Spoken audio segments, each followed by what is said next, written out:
이곳은 어디일까요? 바로 평양입니다. 오랜 역사를 가진 도시 평양에는 옥류관, 개선문, 김일성 광장, 평양순환공항 등 유명한 명소들이 많습니다. 뿐만 아니라 평양은 빠른 속도로 변화하고 있습니다. 중국 매체 CCTV는 평양 특파원의 말을 인용하여 최근 몇 달 새 평양에서는 새로운 건물들이 잇따라 완공되고 빌딩 숲을 이루면서 크게 발전하고 있다고 보도했습니다. 도로의 차량 통행이 늘었고 택시도 점차 늘고 있다고 합니다. 김정은 국무위원장 시대에 나날이 변화하고 있는 평양을 살펴보겠습니다.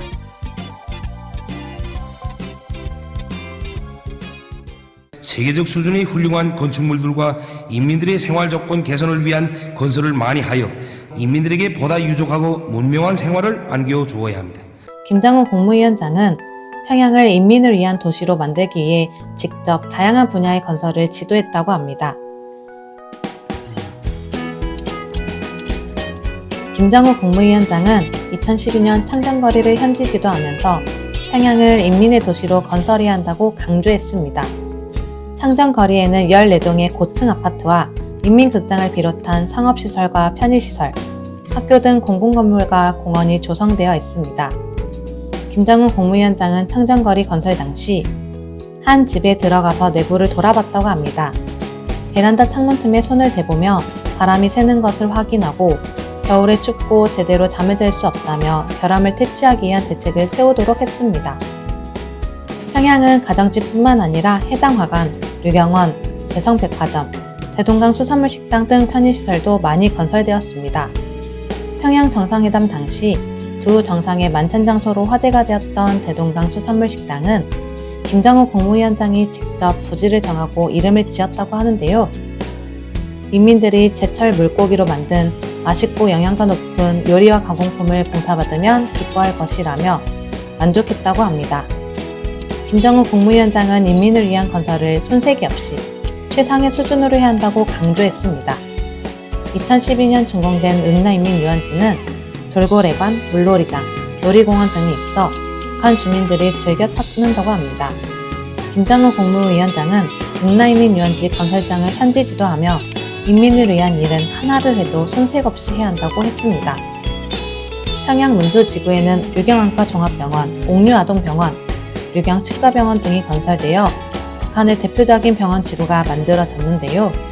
2013년 개원한 류경안과 병원을 찾은 김정은 국무위원장은 세계에 자랑할 만한 인민의 병원, 손색이 없는 병원으로 일떠섰다며 만족을 표했습니다. 김정은 국무위원장은 평양을 친환경 도시로 건설하고 있다고 합니다. 김정은 국무위원장은 여명거리를 조성하면서 21세기 에너지 절약형 거리, 녹색형 거리로 만들어야 한다고 당부했습니다. 김정은 국무위원장의 지도로 조명과 난방은 태양광 전지 등으로 해결하고 건물 옥상에는 온실을 조성하여 에너지 절약을 할 수 있었다고 합니다.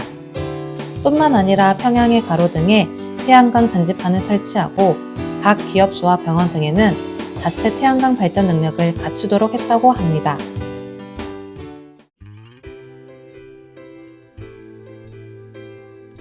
김정은 국무위원장은 현대적인 문화정서생활 기지들을 더 많이, 더 훌륭하게 건설하자 주민들이 다양한 문화정서생활을 마음껏 누리게 해야 한다며 평양을 인민들의 문화생활을 위한 도시로 만들기 위해 노력한 것으로 알려져 있습니다. 평양에 있는 문수물놀이장, 응나인민유원지, 미림승마구락부 등은 김정은 국무위원장의 지도로 건설되었습니다. 김정은 국무위원장은 문수물놀이장 건설을 위해 113개의 설계안을 직접 검토하고 공사 기간 동안 7차례나 현장을 찾으며 지도했다고 합니다. 최근 평양은 5만 세대 살림집 건설과 함께 보통 강변 800세대 다락식 주택을 건설하고 있다고 합니다. 김정은 국무위원장은 보통 강변 다락식 주택 건설을 발표하는 자리에서 새로운 형식의 주택들로 도시의 면모를 일신하고 인민들에게 발전된 생활 환경과 조건을 제공해 주려는 구상을 밝혔습니다. 수도는 한 나라의 정치나 행정의 중심이 되는 도시입니다. 국가는 수도를 중심으로 발전해 나갑니다. 김정은 국무위원장이 지도하는 평양의 발전을 지켜봅시다.